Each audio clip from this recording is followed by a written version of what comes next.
3, 2, 1. What's going on, everyone? You're watching Ash on Comics. My name is Ash. This is Stan the Man.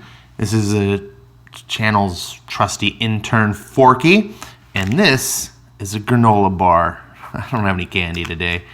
But I'll tell you what. These Quaker chewy granola bars, especially the peanut butter ones, it's better than a Milky Way. What you got over here, Forky? Why is Peter Parker in the trash? Oh, it's because Spider-Man comics are trash? Yeah, they are. Yes, they are. Here's today's comic, Event Leviathan, by Bendis and Maleev. Issue number 2. Now, if you remember, if you watch my channel, thank you very much if you do. I did a review on Event Leviathan number 1, and surprisingly, I gave it a pretty good review. Let's pull this closer here. I'm not a big fan of Maleev's art. It's okay in certain circumstances, but this is not traditional comic book art. This is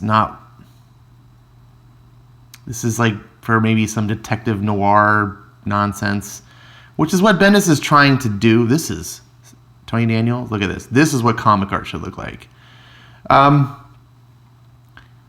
It comes across okay. Bendis is trying to tell a detective noir type story within the realm of superheroes. And here we start off with the Red Hood, aka Jason Todd, analyzing the scene. Again, Maleev just does weird shit with the framing. I did this on the first issue, and this is kind of okay. But then you're like, go to here. Do I go down to here, or do I go to here? Like, that is weird. This is not right. An editor should have caught this. But there aren't any editors, at least not for Bendis. We see Red Hood. I see a man who can we see first behind Jason. And I don't like this either. This is a common mistake. If you start looking for this, you will see it all over the place.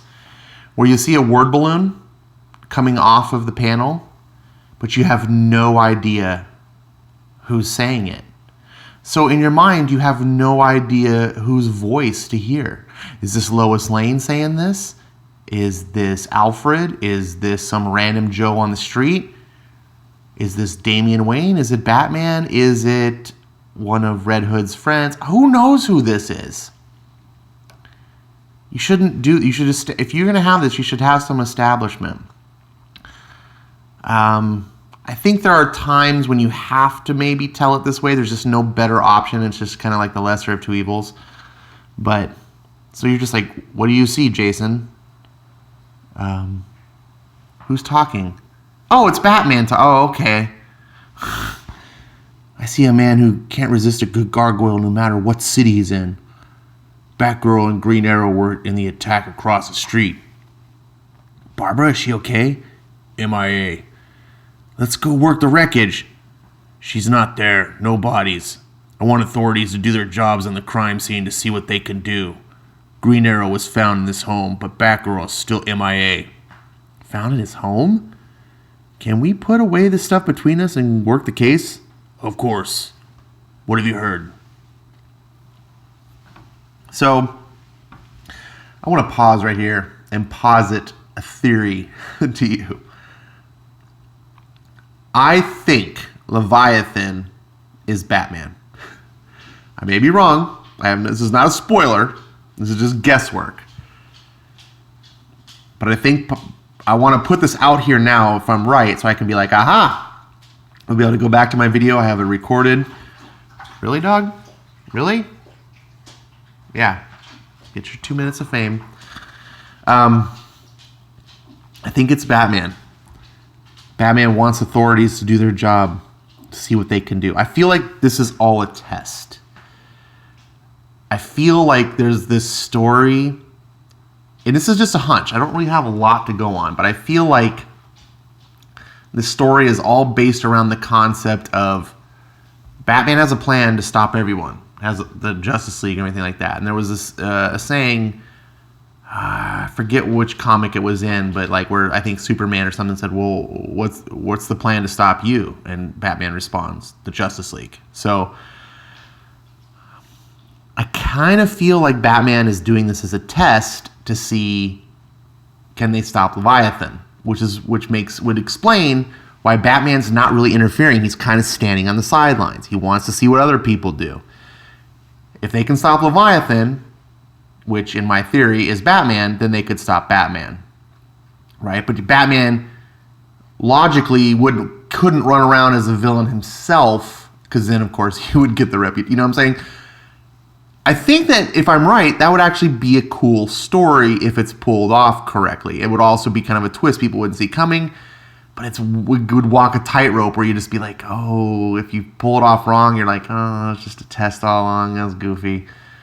But it would explain other things, why there's no dead bodies. Because if it is a test with Batman, he's not going to actually kill people, right? Like, all these things so far, it doesn't lead to prove that Batman's Leviathan, but it fits the hypothesis. So that's my thinking. Tell me below what you think. Right now, you know, the story is Red Hood's.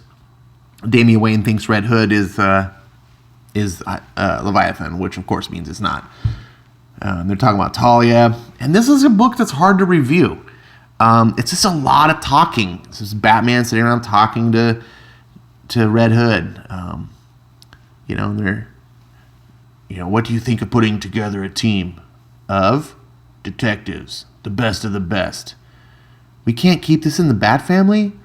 In the morning, we must expect that the next act of Leviathan terror is a takeover. Sorry, the next act of Leviathan terror is takeover. And right now I have no idea who Leviathan is, what they want, or how they're doing what they're doing. All we know is Talia used to run something called Leviathan, and it's been taken from her. I fear these are not mindless acts of terror, but something much larger. It's a revolution. That's what Lois Lane said. Reporter Lois Lane? You're talking to the press about this? The team of detectives was her idea. What if she's Leviathan? Then we're all in a great deal of trouble. Of course, because Lois Lane is the woman, the most powerful woman in the DC universe. But Leviathan has attacked her entire family. Her father is in the hospital. The great super spy, Sam Lane? He and Amanda Waller were attacked, and that's all that's left of Argus. But that's where the question might have found a very big clue. So we go back, we see question, and Batman's talkity, and Bendis just loves to fucking talk. Like me. Just goes on and on. I do like his portrayal of the question here. Batman goes on. I'm not going to read this to you. A little punk here at Tom King, you know. They're like, oh, they don't want Joker coming in here trying out some of his new material. The Joker? This is Columbus, Ohio. We'd be lucky to get Kite Man. Oh, yeah. Take that, Tom King. I see. I never thought the Joker was funny. Harley Quinn is funny. Oh, here's the talk. And then this weird guy who I don't know who it is. Question comes in. Question thought it was Leviathan. Then he's like, who are you? Great question, you first. And then, boom, shot in the head. Oh, shit. Sam Lane's awake, and he's got a gun. He's laying dead. It's an honor, Colonel Lane. Huge fan. Fuck you. He shoots the question. You're like, what the? ER, room 7, gunshots. Outside, everyone outside. And then, so the question has to kind of make a getaway. And all of this is like, would probably make a really cool TV show. It's written very much like a TV show. It's not a comic. There's no dynamics here. It's all straight angle shots, right? It's conceived and laid out like you're shooting, like a shooting script. It's not like a comic book. That's one of the problems that I do have about Maleev. He doesn't, you know, when I talk about dynamics and I showed you what Tony S. Daniels' art looks like stylistically, but also notice this is just like a straight-on camera cut. It's almost like Maleev comes from the world of storyboarding, that's the word. Storyboard artists.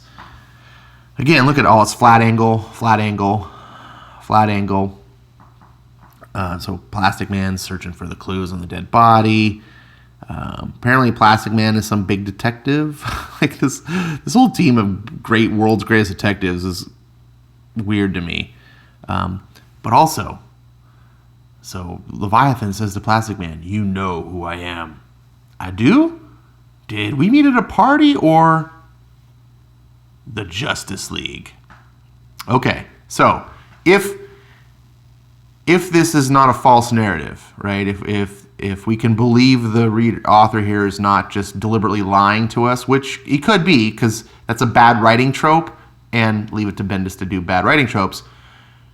But I always like to assume a good writing, I always try to give the writer a benefit of the doubt, and you should always be honest to your readers. You can mislead them the way a magician misdirects your eye to do a magic trick, but when you straight out lie to the reader, so that you can fool them later, and it's like, you didn't see this coming. It's like, yeah, well, because you lied to me. Yeah. Make a decision. No, can't perform on camera.